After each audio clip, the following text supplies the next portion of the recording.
Okay, so in this segment we're going to talk a little bit about what to expect during orientation, preparing for orientation. It's going to be a couple of different sections to it. The first part I want to talk about what to pack, bring with you for orientation and for the training part where you're going to be on the trainer's truck.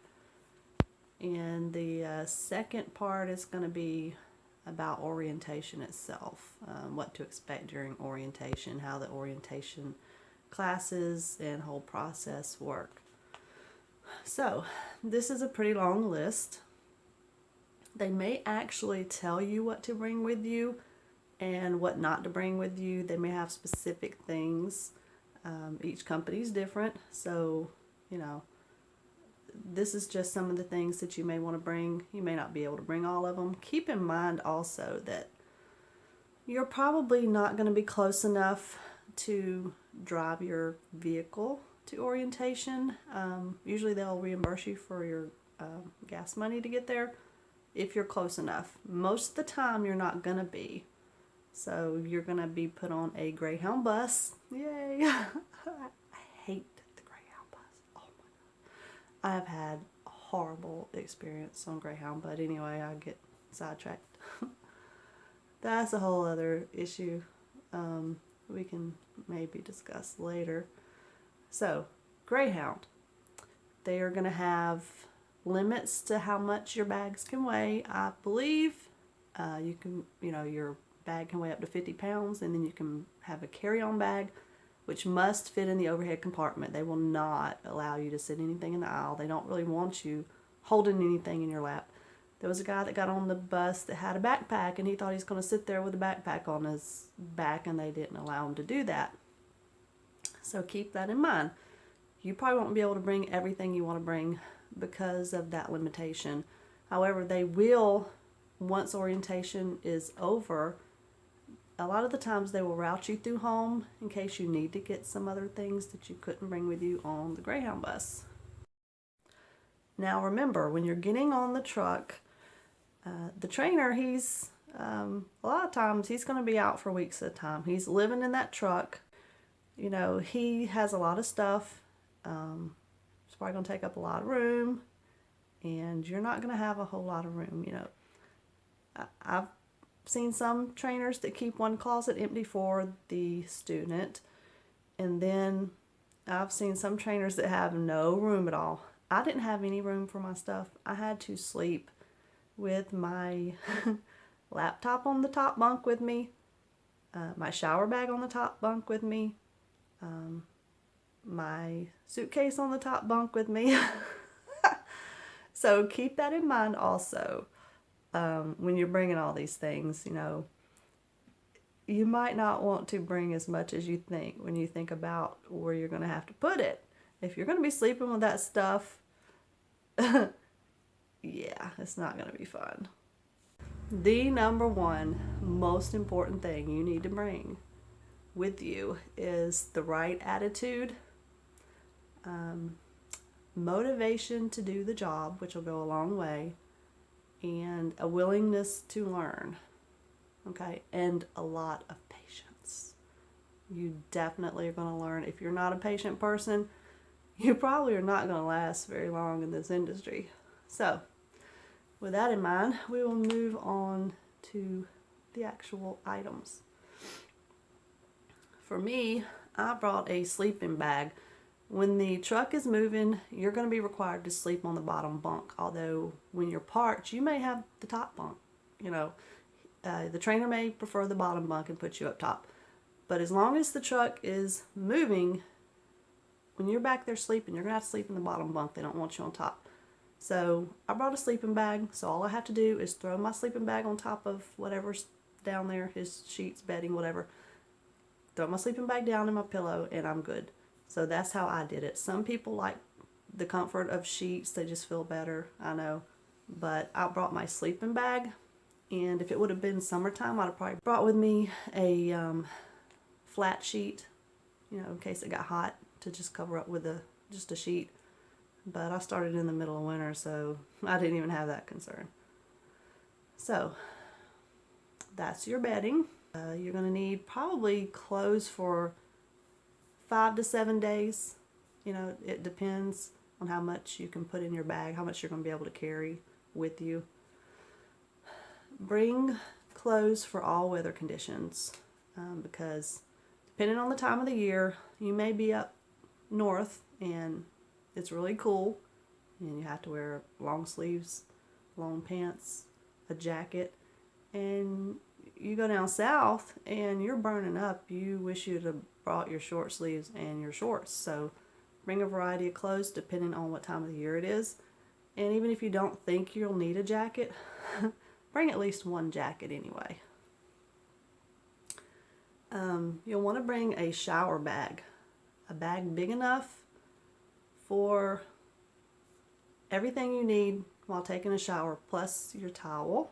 If you're like me, I'm real picky. I don't like to use the truck stop towels. So you'll want to have your towel in the bag, your clothes, your toiletries. If you need a hair dryer, the hair dryer needs to be in there. If you need a flat iron for your hair, everything you need needs to go in that bag. This neat little container that I put my supplies in, it hangs on a hook and it opens up and it has all the stuff I need right there, and is very, very handy, easy way to keep organized, very convenient.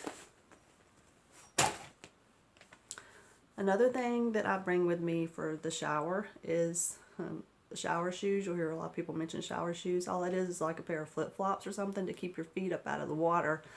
Preferably some flip-flops with, you know, the big thick soles on them that's going to keep you up out of the water, because a lot of the truck stops are doing a better job about, you know, cleaning the showers, but I have seen some horrendous, really filthy showers, so you don't really want to be walking around barefoot in the shower if you can help it. So bring a really thick sole pair of flip-flops if you can.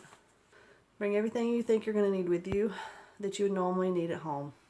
Nail clippers, shaving supplies. You know, if you do your hair, bring stuff to do your hair with. Everything you think you might need, bring it with you. I would suggest getting travel size, because you're not, like I said, you're not going to have a lot of room. So the smaller the better for a lot of my stuff that I put in my shower bag, like Q-tip holders, the boxes for the soaps. Like I said, got my shower shoes. These aren't really thick enough. I need to get a better pair. If you have a lot of things that you need to organize, get some small Ziploc bags. Keep everything organized and easy to find. It will save you a lot of time, and trust me, when you're on the trainer's truck, they may not want to spend a lot of time taking a shower, you know, especially if they're going to run you guys like a team and you're getting towards the end of your training and they're running you like a team, and the only time y'all really stop is when you have to.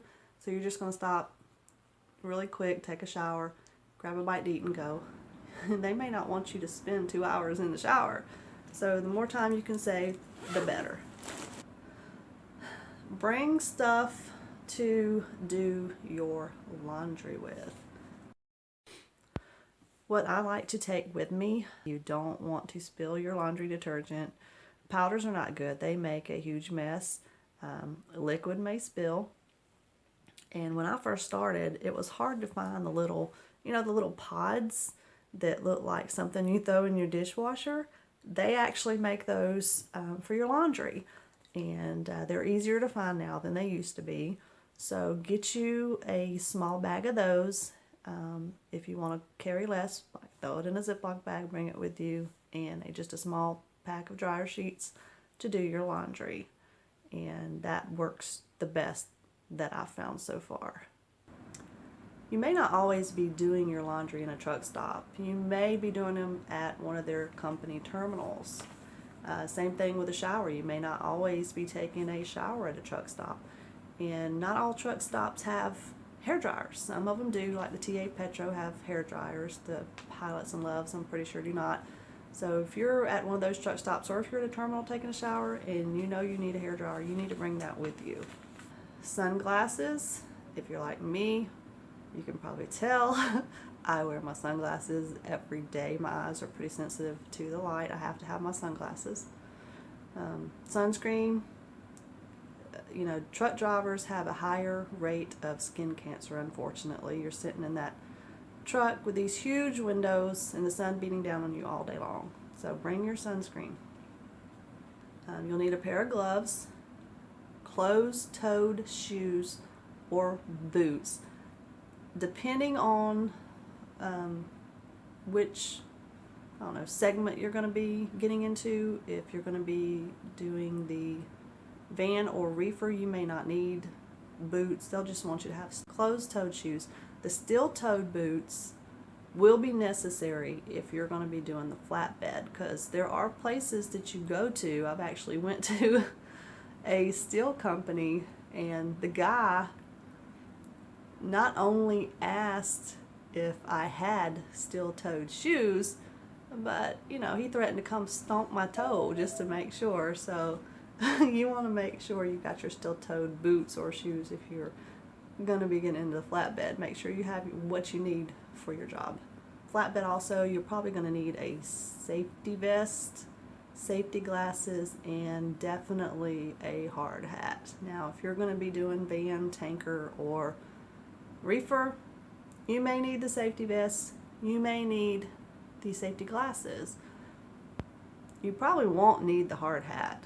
So you might want to ask, you know, your recruiter about those things if you're unsure if you need to bring them or not. Bring a few pens.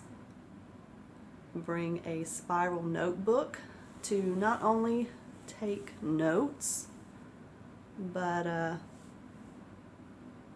you'll need it when route planning also. That's a totally different segment we'll probably get into later, but you're going to need pen and paper for route planning and some other things that you'll be doing in training. You'll need a calculator, which, you know, most of us have our smartphones. You're going to have that on your phone. If the company allows, some companies don't actually want you talking on the phone, period, especially in the training segment. You're on the trainer's truck, they may not allow you to talk on the phone at all while you're driving. If they do, they are going to require you to have a hands-free device. I use the PTL Legend. It's pretty darn awesome. The drawback with it is the charger stinks. It's not got a normal charger on it. I actually bought 2 of them, even though they're a little expensive. I bought 2, and I'll have one on the charger, one on my ear, and then when that one starts to get, you know, low on the battery, I just swap them out. So be prepared if you plan on talking on your phone. Bring charger for the truck. Get a set. So you can buy a set now that has 2 end pieces, one that plugs into the wall. If you're at a terminal and you're sitting in the break room or whatever, maybe if you're at a truck stop and you just got to get out of that truck for a little while, you need to charge your phone, whatever, you have this for the terminal or the truck stop. Maybe a hotel. If you're in a hotel waiting for orientation, you want this. Once you get on the truck, you'll need this. Not only do I have 1 cord, I have several. Bring at least 1 extra in case the one you have breaks. I mean, you don't have to. It's just, you know, easier if you already have it on you, so you don't have to stop and buy another one. Mine is really, really long. I can plug it in up front, and I can be laying in the bunk and use this sucker, so it is really handy.